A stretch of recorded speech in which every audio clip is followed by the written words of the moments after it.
Good morning students. Now in this unit theory of income and employment. Now today we are going to start the last chapter, that is the problem of excess demand and deficient demand. So first of all here I am going to discuss with you problem of the deficient demand.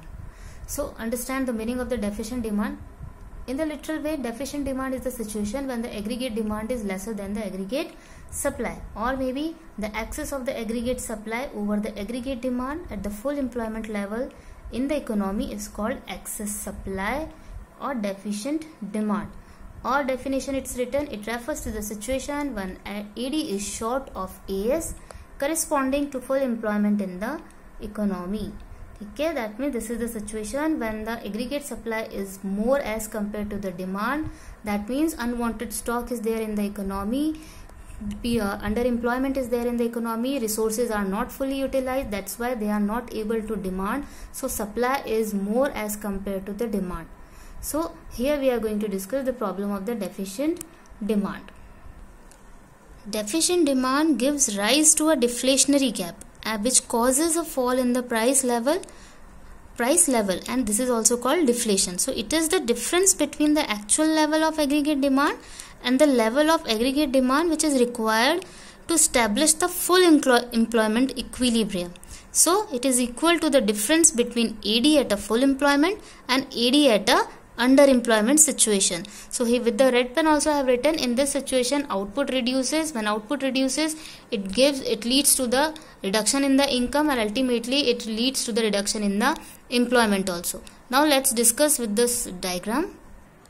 Now see this diagram. First of all, on the x-axis we have taken income, output and employment, and on the y-axis you can see AD equals to C plus I. So y-axis measures the aggregate demand.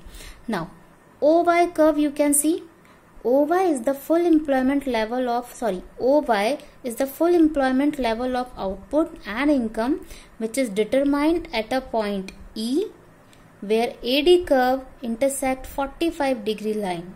Okay, so at that point AD is equals to AS. Now suppose due to decrease in the investment expenditure, AD curve shifts downward. If AD curve shifts downward or AD falls from ADF to ADU, so EM corresponding to full employment level of output. That means this is the curve aggregate demand at the full employment level, and this is the aggregate demand curve at the underemployment situation. If this aggregate demand at the underemployment situation, you can see that it is intersecting with the aggregate supply, at this point, but the economy wants to reach up to the full employment level, so this curve intersecting with this curve at point E. So this is the equilibrium point of the full employment. So the gap between the aggregate demand at the underemployment and the gap between the aggregate demand at the full employment, the gap between both the curves is equal to the deflationary gap. And at this equilibrium point, we can see the equilibrium level of income, output and employment. That is, OY is the equilibrium level of income, output and employment. So the difference between the two, that is EM, difference between the two curves ADF and ADU is equals to EM, which is the measure of a deflationary gap. So if they'll ask you to explain the problem of the deficient demand, then also the same diagram, same explanation we have to write. And if the question is asked, explain the problem of deflationary gap, so for this also you have to explain the same thing. So deficient demand and deflationary gap is equals to the value of aggregate demand at full employment minus value of aggregate demand at underemployment. ADF minus ADU equals to EM. EM is the gap, that is deflationary gap. So ultimately a deficient demand is the situation when the aggregate demand is lesser than the aggregate supply. And why this situation arises in the economy? When resources are not fully utilized, when the resources are underemployed. So when they are underemployed, they are not able to utilize, they are not getting the income, they are not getting the employment. So how they will do the expenditure? That is why there is aggregate supply more. So in this situation, output decreases. When output decreases, so income also reduces. When income reduces, so employment automatically reduces. So this situation is the deficient demand situation. So How we can explain the deflationary gap? ADF is the aggregate demand at the full employment, ADU is the curve aggregate demand at the underemployment, and E is the point of the full employment equilibrium, and OY is the equilibrium income output and employment, and the gap between the ADF and the ADU is equals to EM, and EM is the gap which measures deflationary gap. Now let's discuss what are the reasons for this problem.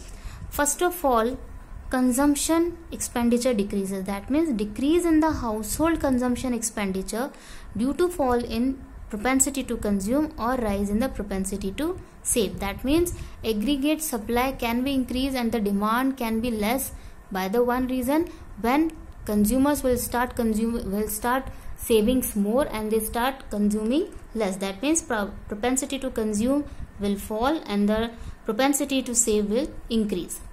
Second point, private expenditure reduction. Private expenditure, that means if the private investment also reduces because of fall in the credit facilities or increase in the rate of interest, then also the economy will face the problem of the deficient demand. That means private investment, if it is reduces, so automatically the circular flow of the income will affect, because less investment, less income, less employment, automatically it hampers. Third thing, government expenditure. Decrease in the government expenditure is also the reason for the deficient demand. That means if the government expenditure reduces, that means less investment is done by the government. So less investment done, so means less income generation, which leads to the less employment in the economy. After that, export reduces. That means we are giving work to some other countries. That means their resources are going to be utilized. If their resources are going to be utilized, that means they will get the employment, they will get the income, they will do the expenditure, and their circular flow of income runs smoothly. And if import increases, that means we are not working and we are giving the work to others.